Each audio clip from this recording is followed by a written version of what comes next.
அன்பான தேவ ஜனமே, விக்டரி காஸ்பல் சர்ச் விடுதலையின் சுவிசேஷ சபை வழியாய் உங்களுக்கு கிருபையும் சமாதானமும் உண்டாவதாக. இன்று தேவன் உங்களுக்கு தரும் ஆவிக்குரிய மன்னா என்ன அப்படின்னா, ஏசாயா 44:27, நான் ஆழத்தை நோக்கி வற்றிப்போ என்றும் உன் நதிகளை வெட்டாந்தரையாக்குவேன் என்றும் சொல்லுகிறவர்.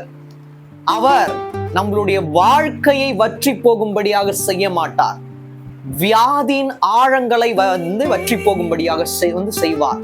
வியாதியில இருக்குமா, அது என்னைக்குமே நிலைத்து இருக்காது. அது ஒரு நாள் வற்றி போகும்படியாக தேவன் செய்வார்.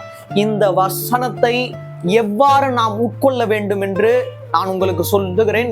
தேவன் எனக்கு எப்படி அதை கற்றுக் கொடுத்தாருன்னா, பலவிதமான ஆழங்கள் இருக்கும். ஆழம் அப்படின்னா பிரச்சனைகள், தீர்க்க முடியாத பிரச்சனைகள். அந்த பிரச்சனைகளை வற்றி போகும்படியாக செய்வார். அந்த பிரச்சனைகளை காண்கிற உங்களை ஒரு நாளும் வற்றி போகும்படியாக தேவன் செய்யவே மாட்டார். நீங்க சுமந்து கொண்டிருக்கிற பாரங்களை தேவன் வற்றி போகும்படியாக செய்வார். அது மட்டுமல்ல, உன் நதிகளை வெட்டாந்தரையாக்குவேன் என்றும் சொல்லுகிறவர். என்ன நதிகள்? ஆவிக்குரிய நதிகள் அல்ல. உங்கள் வாழ்க்கையில் ஒரு பெரிய பிரச்சனையாக, போராட்டங்களாக எழும்பிக் கொண்டிருக்கிற வியாகுலங்கள், இன்னல்கள், துக்கங்கள், அவ்வாறான நதிகளை தேவன் அதை வெற்றாந்தரையா ஆக்குவார்.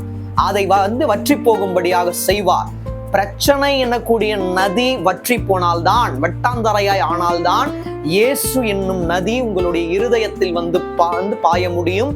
அவ்வாறு பாய்ந்தால் இனி பிரச்சனையோ, போராட்டங்களோ, துக்கங்களோ, வியாகுலங்களோ எதுவுமே இருக்காது. சந்தோஷம், நிம்மதி, நித்திய ஆனந்தம், பேரானந்தம், மன மகிழ்ச்சி நம்மளோட வாழ்க்கையில் பொங்கி எழும்படியாக தேவன் செய்வார்.